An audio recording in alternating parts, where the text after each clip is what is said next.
Hindi na natin adjust tayo. Ay, adjust 1 to 4, no? Ano na lang tayo, halimbawa sari-sari store na lang. Para hindi complete. Kasi yung sari-sari store, hindi naman. Kung kailangan ng pictures, sisend ko lang yung picture sa inyo. Sari-sari store? Mayroon din naman ako sari-sari store. Kasi baka mag-ano kayo, para yung ano nyo, hindi medyo malayo. Paano hindi malayo? Kasi ang Kelsey, mayroong mga ano yan mga file, baka malito kayo. Hindi kaya ng sari-sari store. Yung sari-sari store is picture lang naman yun. Madali lang yan, na-expect nyo lang yung dot-dot na yung report. Kasi madali. Kasi kapag ang Kelsey, baka malito kayo. Pag yung picture ko lang siya ng sari-sari store. Kasi pag may baka kayo. Pag yung report, di naman kayo. Yung report, yung ano na lang, yung sulat sa tindahan. Yung benta na lang. Kailangan naman kailangan nyo. Pero, May password ko. Dan! Akin na yung cellphone mo tapos isend mo sa akin to. May password eh. ay na. Ipalit tayo, isend mo yan. Eh, yung sari-sari store dito kayo matita for ilang years na yan? Ayun ang bago. Para hindi na tayo malito. Hindi ako mag-adjust ng mga bago lang mga 2 years na. Kailangan kasi dito, ano eh, at least hanggang 4-year yung range ng ano, Edit talaga. edit na ako lang yung Hindi mo na sa ganito. Hindi ko may idea. Sa ganito, kunyari yan is yung mga ano, hindi mo kailangan talaga sundin. Kunyari, kahit anong intindihin nyo dyan, ang mahalaga, yung report ninyo, hindi mo na kailangan na ayun at ayun na. Kunyari, marunong kayo sa business kasi, hindi na naman talaga ayun na susundin mo. Nilalaro kasi doon. Walang formula sa business. Nasa experience yun. Kagaya ko, hindi naman ako accountant, hindi naman ako business-minded, hindi naman ako nag-graduate ng business, pero marunong tayo mag-anak ko. Ganun din yung sa ginagawa niyo sa report. Hindi niyo kailangan talaga po sundan yan.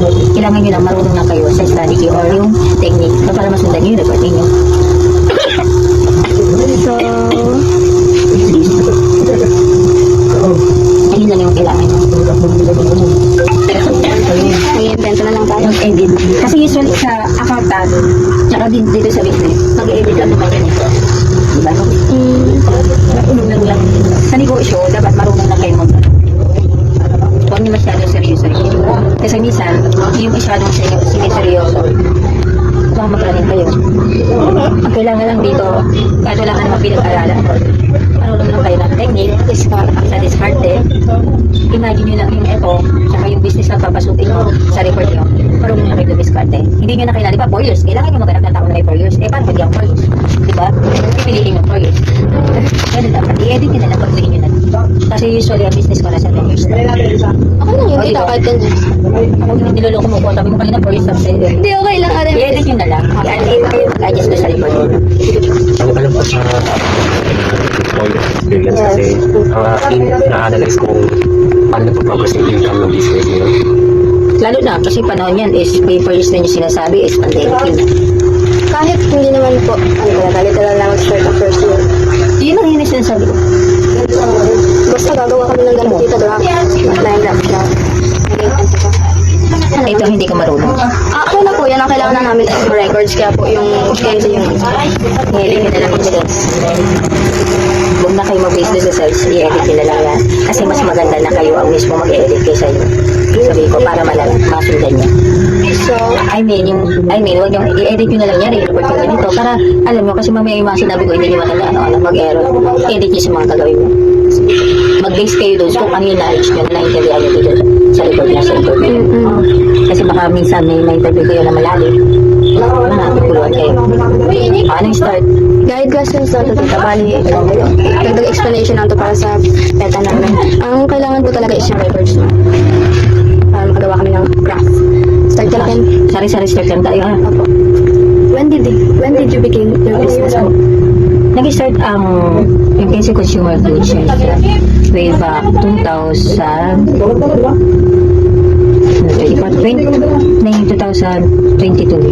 Pasok. So, 2022. Nagsimula na kami sa puhunan ng 10K. Tapos unti-unti nang, siyempre may bibili, umikot yung puhunan. Ayun yun. Second question po. What made you want to start this business po? What made you want to start this business po? Tapos mo ba? What made you want to start? So, hindi talaga susundan. What make you to start? Hindi ko lang kung magsalita. Hindi ako gumawa nito. What make you want to start? Ano ba to? What make? Kailan ginawa yung start? Habang picture na to sa una eh. Pangit naman yung question. Hindi ako. Question sagot, diba? Ano daw yun? Kung ano yung tanong, ayun lang sasagutin. Ano po to? Bakit ako nag-start ng business ko? Anong nag-motivate sa'yo na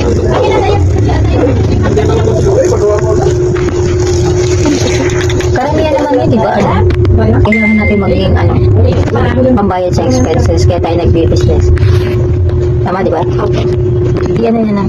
Kailan naman tayo nagbi-business? Siyempre, ayun yung needs natin sa pangangailangan natin sa araw-araw. Tsaka isa ba, mas maganda mag-business kaysa magtrabaho. How has your business impacted to your daily life? Ayun na nga yun. Kaya tayo nagbi-business para tayo ang maging boss. Kasi once na nagbi-business tayo, nasusunod yung oras natin kaysa mamasukan tayo ng trabaho. Kasi may boss tayo. Then, ito din yung source of income natin para matugunan yung ating pangangailangan na araw-araw. Tagalugin na lang natin, ha? How has your business impacted? Yun na yun, yung second. Tama ba? Tatlo yung tanong. How has your business? Hindi po yan, parang, paano nyo po na ginawa? Parang, paano nyo nagawa yung business nyo? Hindi po siya yung parang, Hindi, number 3. Tapos sa number 2, di ba, tita? hindi, parang, How has your business impacted to your daily life? Paano magiging impact sa buhay ko? Paano siya dumating o paano siya parang i-motivate ko yung business, parang gano'n, di ba? hindi po parang, paano na naibago niya yung buhay ko? Paano na bago? Ayun nga, kagaya ng sabi ko, as a business, mas maganda mas maganda may sarili tayong business kaysa mamasukan. Gawa ng pag may sarili kasing business, hawak mo yung oras mo. Ikaw yung boss, ikaw yung masusunod. Hindi kagaya ng mamamasukan tayo, meron tayong boss na sinusunod. Tsaka yung free natin, hawak yung oras natin is hawak pa natin. Then, meron pa rin tayo natututunan paano mag-handle ng pera, paano mag-budget kapag may sarili na tayong business. Ayun yung magbabago. Napadali pa po ito napadali po ito yung business nito. Business sa akin, oo, kaysa naman nagtatrabaho tayo. Kasi nga, ang magiging risk lang naman natin dito kapag nagkakaroon tayo ng business is yung puhunan. Hindi kagaya na nagtatrabaho tayo, wala tayong iisipin ng puhunan.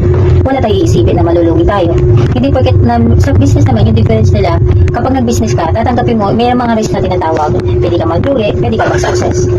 Kasi nga, nandun yung involved na may hinahawakan tayo na puhunan na pwede yun, 50-50. Pwede tayo mag-success, pwede hindi. Pwedeng yung mapapalago natin within 3 years, yung puhunan ay mapapaikot. Hindi kagaya tayo nagtatrabaho, iisipin lang natin kung masaya pagkain, biyaya araw-araw na kaya report. Ayun lang. Sa business kasi, may tinatawag na lugi. Loss. Sa nagtatrabaho, wala. Ang pinaka doon, yung pagod na lang natin. Sasahod na lang tayo. Hindi kagaya sa business, babayaran mo yung self-employed mangyayari sa'yo eh. Yung trabaho mo, magsasahod ka, makukontrol mo yung budgeting, matututo ka mag-handle sa business mo. So, what was your initial capital po? Ayun nga, sa sari-sari store, hindi naman mo kailangan na kapag nag-business ka is malaki agad. Nga, kagaya na sinabi ko kanina, ang start ko lang doon sa sari-sari store is 10K. Tapos, papalaguin mo na lang yun. So, paano mo siya lalaruin? Madali po siya i-download ay i-download ba? Doon, oo. Kailangan mo yung kapag nag-negosyo kasi, meron tayong tinatawag na listahan kung ano yung may bibili na sa'yo. Ang kailangan mo kung ano yung bibili, ano yung hahanapin mo. Kailangan mo ilista. And then, ayun yung tinatawag na recording. Kaya, hindi ka din sa nagbe-business, hindi ka pwede din na sa nagne-negosyo din kasi, hindi mo kailangan bilihin agad yung product na ibebenta mo. Kailangan mo na may limit na 3, 4 sa sari-sari store para maiwasan yung may spark, makat ng daga. Ayun kasi magiging loss mo sa sari-sari store. Kaya dapat budgeting ka doon kung magkano lang. Kung ano lang yung kaya doon sa budget mo, ayun lang ang bibilihin natin. Tapos, mapapaikot mo na unti-unti. Kung may hinanap niya, may naghanap sa yung mga pamolive, sa shampoo, list mo lang 3. Kasi yung budget natin, tinitipid. Kaya doon, nag-start ako sa 10K. Number 4 po, i-explain ko. Sa number 4 po ay, paano niyo po nasimulan yung business niyo? Nahirapan po ba kayo? Or, at saka, kung nahirapan po kayo, paano niyo po siya inunlad? Sa negosyo natin, sa negosyo ko sa business, sa sari-sari store, hindi naman kasi kailangan na mahirapan eh. Kasi is nature na yun eh, pangkaraniwan na ngayon sari-sari store. Ang magiging sabihin na lang natin mahirapan ka, tulad ng sinabi ko kanina, yung may loss, yung pagkalugi, kagaya ng na-expert yung paninda mo kasi hindi mo na monitoring. Doon yung sinasabi niyo mahirapan. Kasi ano yun eh, loss mo yun sa puhunan mo eh. Pangalawa, yung mga nangangatnat ng daga. Pangatlo, yung mga nabibili mo na items o paninda mo, hindi siya yung fast moving. Tulog yung puhunan mo. Doon ka lang magre-risk, doon sa sari-sari store, doon ka lang magre-risk na medyo hirap pa kasi nga yung puhunan mo is tulog. Dapat, pag nag-business ka, kailangan mong klaruhin, pag-aralan mo muna kung ano yung mga fast moving para hindi tulog yung puhunan mo. Number 5 po, ano pong rason kung bakit kayo pinapatuloy itong business niyo? Unang-una sa pamilya. Kailangan natin i-motivate natin yung sarili natin. Hindi tayo nagnegosyo para sa pera. Dapat ayun yung baguhin nyo sa mindset nyo. Kaya tayo nagnegosyo para sa pamilya natin. Bago yung kasunod na doon, yung sa susunod, di ba? Kaya tayo nagnegosyo para sa pamilya. Hindi dahil sa pera. Once na ang pera ang nilagay natin sa utak natin, kaya tayo nagnegosyo. Wrong mindset yun sa business. Dapat kapag nag-business tayo, kailangan natin yung una, ang maging positive mindset tayo. Dahil sa mga pamilya. Para maganda yung motivation mo hanggang para magkakaroon ka ng improvement sa iyo. Dalawa yung 4, di ba? Hindi ko pa lang yun. What was your main reason for choosing this business po? Kaya ko pinili agad yung sari-sari store. Siya yung pinakamadaling patakbo. Kaysa halimbawa sa mga laundry shop, mahal kasi ang ang manpower noon, yung kapital, like ng mga Bibili pa appliance mo. mahal yung mga machine, sa mga pawn shop, mahal yung i-motivate. Hindi kagaya ng sari-sari store. Bumili ka lang ng product, ayusin mo lang na maayos sa pagkakasalan. Ayun na yan. At napakadali niyang patakbuhin pati. 7 po, kailan po nalugi yung business niyo? May nangyari po bang gano'n? Meron that time, ayun na yung mga kagaya ng sinabi ko sa inyo, meron time na kailangan mong yung loss na tinatawag yung ngayon ng taga, mali yung papatakbo mo sa negosyo mo, or yung mga na-inspired, ayun may mga time na nalulugi ka. Pero once na nalugi ka, kailangan mo din planuhin. Kasi kapag nalugi ka, huwag ka mananatiling lugi. Kailangan mo siya planuhin ulit. Ano yung bago mong strategy para umangat. Kasi yung pangit pakinggan pag nalulugi. Kasi yung puhunan mo, talo.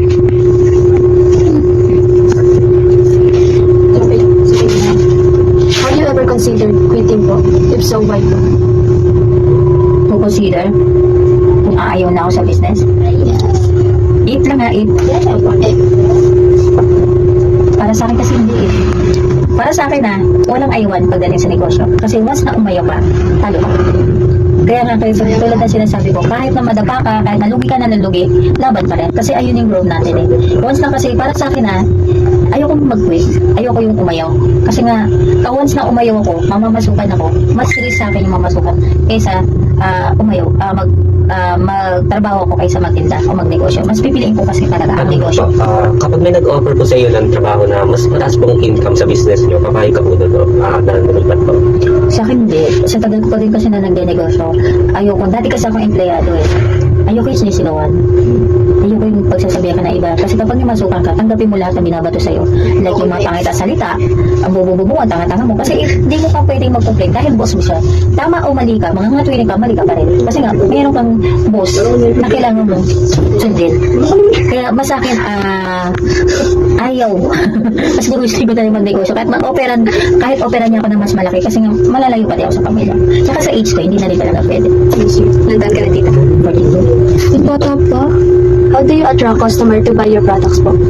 Una, kailangan mo yung sarili mo presentable. Kasi once na presentable ka,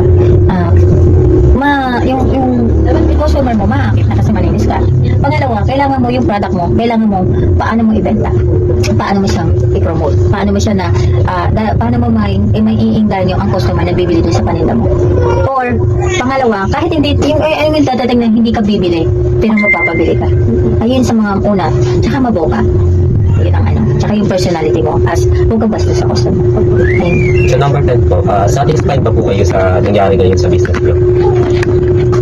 Oo, kasi God is good. Kasi nga, hindi lang sa suspect, may kontento na rin ako dito sa negosyo. Hindi mo lang, minsan talagang hindi na natin maiiwasan yung up and down ang negosyo mo. Pero sa ngayon, dahil nga, thanks God ako kay God, dahil yung before na, based on my experience, yung before na nagba ako dun sa ano ko, dati ko ex, hindi ako kahit may marami akong negosyo, marami akong ano, unahin pa rin natin si God sa buhay natin before anything else or ano, God pa rin. Kaya ako nagkaroon ng ganito at naging matatag sa negosyo dahil iba, kasi kapag nag-negosyo tayo, hindi lang negosyo pala, kailangan mong haluan ng dasal kay God at hiniin yung successful sa buhay mo. Hindi lang pwede na puro negosyo lang, hindi puro pwede lang mag-negosyo, mag-create na mag-create ng pera, dapat both. Kailangan din natin ng business at God sa buhay natin para maging successful. Kaya yung magiging successful sa business mo yung mayroong kang takot sa Diyos at panalangin. Parang na-post ko ata to kanina.